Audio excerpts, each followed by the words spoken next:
बड़ी खबर बहराइच से ग्रामीणों ने उपजिलाधिकारी को लिखित प्रार्थना पत्र देकर खलिहान की जमीन को खाली कराने की मांग। खलिहान की जमीन पर ढाबली व झोपड़ी रखकर किया है अतिक्रमण। खलिहान की जमीन पर ढाबली रखने को लेकर हुआ आपसी विवाद की वजह से मामला पकड़ा तुल। आपसी विवाद होने के बाद दूसरे पक्ष ने खलिहान की जमीन में हो रहे अतिक्रमण को लेकर खाली करने के लिए उपजिलाधिकारी को लिखित प्रार्थना पत्र दिया था। लिखित प्रार्थना पत्र देने के बाद भी कार्रवाई न होने के कारण लोगों ने फिर आज तहसील दिवस में पहुंचकर लिखित प्रार्थना पत्र उप जिलाधिकारी को सौंपा है। एक तरफ उत्तर प्रदेश की सरकार सरकारी जमीनों पर हुए अतिक्रमण को लेकर बड़ा एक्शन लेते हुए बुलडोजर की कार्रवाई कर रही है, वहीं दूसरी तरफ दबंगों के हौसले बुलंद नजर आ रहे हैं। वहीं इस खलिहान की जमीन पर हुए अतिक्रमण की वजह से जालिम नगर मार्ग पर भीड़ बनी रहती है। ऐसी स्थिति में कभी भी बड़ी दुर्घटना हो सकती है। जनपद बहराइच के तहसील व थाना मोतीपुर क्षेत्र के ग्राम पंचायत जालिम नगर के बोधेपुरवा चौराहा का मामला। हमारा समस्या ये है कि हमारा डाला हटा के दूसरे जगह धर दिया है। दूसरे जगह से मेरे ऊपर धक्का मुक्की किए और मारा पीटा। किस जमीन में रखे गए थे? खलिहान के ज़मीन में रखे थे। 20 साल हो गई रखे और 20 साल में कोई नहीं हटवाया। वो आए और दबंगई के ऊपर 15-20 आदमी लेके हमारा डाला हटा के और दूसरे पे डाला धर दिया। पूरी जमीन को खाली करा दिया गया है, अभी अतिक्रमण है उस पे? अभी ही है, पूरी नहीं।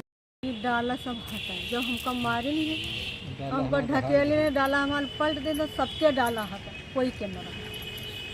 किस जमीन में डाले रखे गए थे? खलिहान में, ग्राम सभा में। सभी अतिक्रमण किए हुए हैं क्या? हाँ। जो बड़ी खबर आ रही है जहां पर जमीन को खाली कराने की मांग की जा रही है, इस बारे में विस्तार से बात करेंगे अपने संवाददाता से। जी बताएं, क्या है पूरा मामला?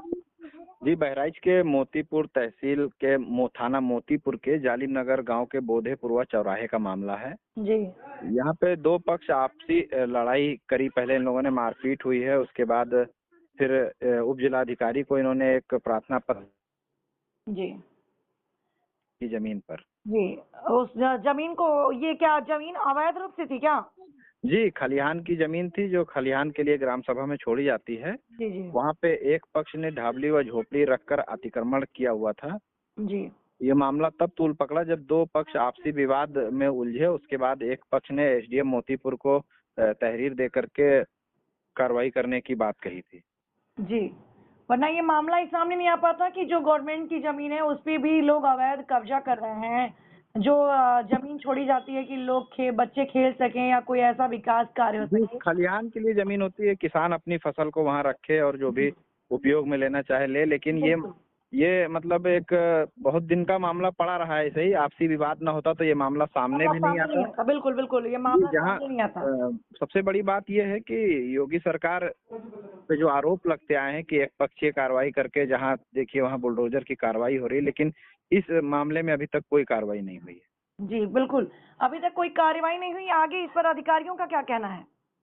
एसडीएम मोतीपुर से बात करने की कोशिश की गई है तो उनसे संपर्क नहीं हो पा रहा है। जी, अभी तक कोई संपर्क नहीं हो पाया कि आखिरकार इस पे क्या कार्रवाई होगी, कब इसको कब्जा मुक्त करवाया जाएगा, और जो लोग इस पर कब्जा किए हैं उनके खिलाफ अभी तक कोई कार्रवाई नहीं हुई।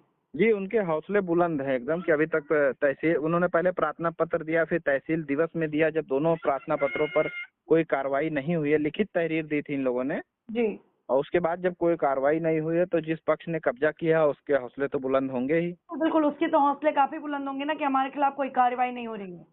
जी, प्रशासन की बड़ी लापरवाही है। बड़ी लापरवाही सामने आई है। चलिए, इस बारे में पूरी अपडेट आप लेते रहिएगा और फिर हम आगे भी बात करेंगे आपसे।